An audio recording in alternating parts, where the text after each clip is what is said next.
Hey Data, welcome to another fun-filled, exciting day of learning from your home and from my home.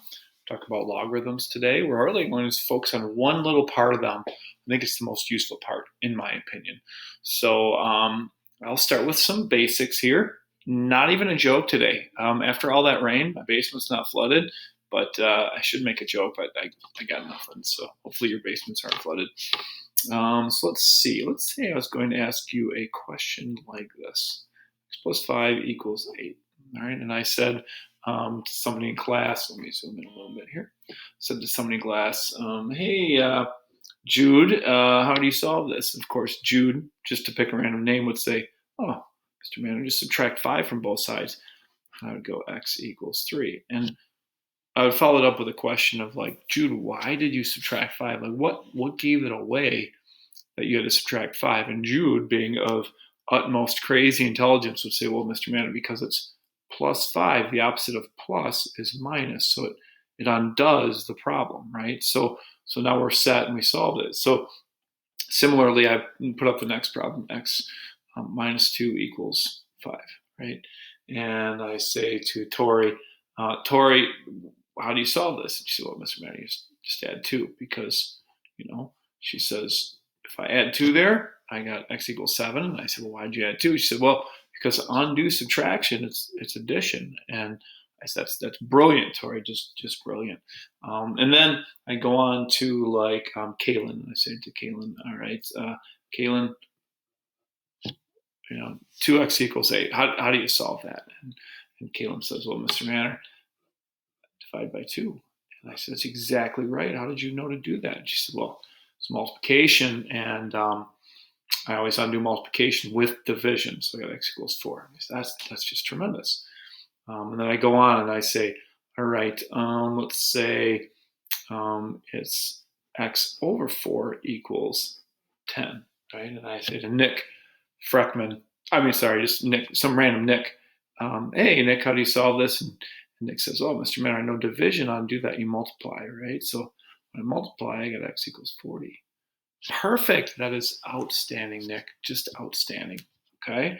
So let's move on. And we ask another question, and let me see if I do this. X squared equals 9. And I say to Jasmine, how much, like, what do you do to solve this? And Jasmine, well, I know to undo a square, you use a square root. Right? So x is normally be plus or minus 3, right? Because she says, because when you have a square, to undo that, you do a square root. I said, that's brilliant, right? Just brilliant. And then I go on and I say square root of x equals 4, right? To Zoe, right? And I say to Zoe, square root of x equals 4. And she says, oh, Mr. Manor, to undo a square root, I square both sides. So x is 16. Just outstanding, right? So this is all about undoing, and I went on a little too long there, but it's always about undoing the process. So watch this craziness. I ask the whole class, how do I undo this? And a hush falls over the crowd because students don't know how to undo that. And I say, well, let's guess at the answer, right? So 2 squared, if this was a 2, that'd be 4. So we're getting close. 2 cubed. 2 cubed is 2 times 2 times 2. That would be 8. So that's too big. So it's somewhere between 2 and 3, probably closer to 2 than 3. So we grab our calculator and let's try some. So 2 to the second, 2 point, say 2.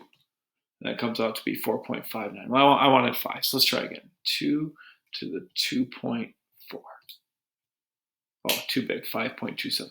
2 to the 2.3, right? 4.9. So that's pretty close right there. 2 to the 2.3. It's pretty close. That's almost 5. And nobody in the class knew how to undo this. And we played a game of guess and check there. So in order to undo this, here's what you do. Okay.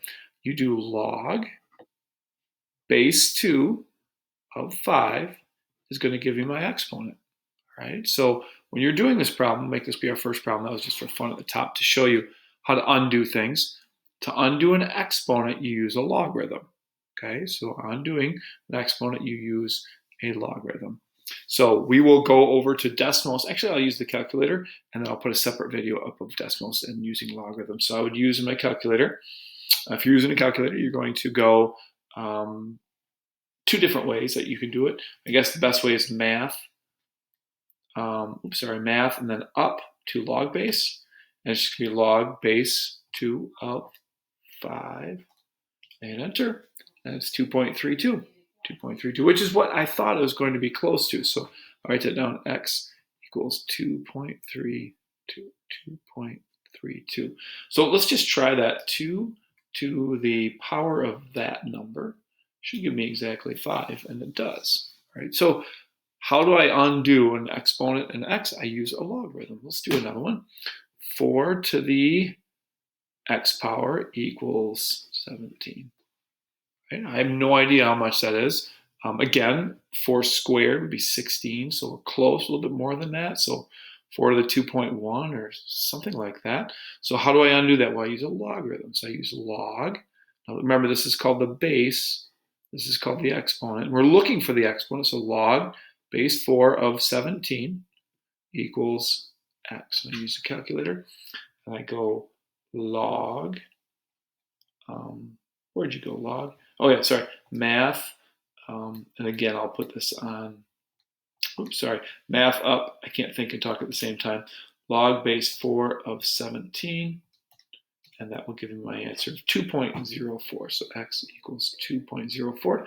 And to check it, you can just go 4 to the 2.0437 power should give me 17, and it does with a little bit of rounding there. Oh, you guys can't see that. So we have that all set. And again, I'll put out another video here in just a second with decimals with using logs. Okay, so one more just to try. Let's go, that's problem 2. Problem 3, let's go 3 to the x equals 100 and let's go 1205, something like that. So it's a bigger number here. Log base 3 of 1205 equals x. We're going to use a logarithm to find that power.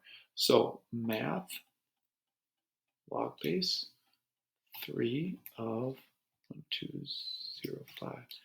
Giving it a 6.457. So x 6.457. So that means that if I take 3 to the 6.457 power, I should get 1205.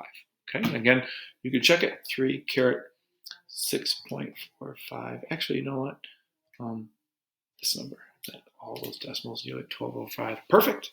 All right, so that's how you use logarithms. You'll see a little worksheet you can do, and I'm going to put a video of decimals here up in just a second so you can do it on decimals. All right, take care. Have a great night.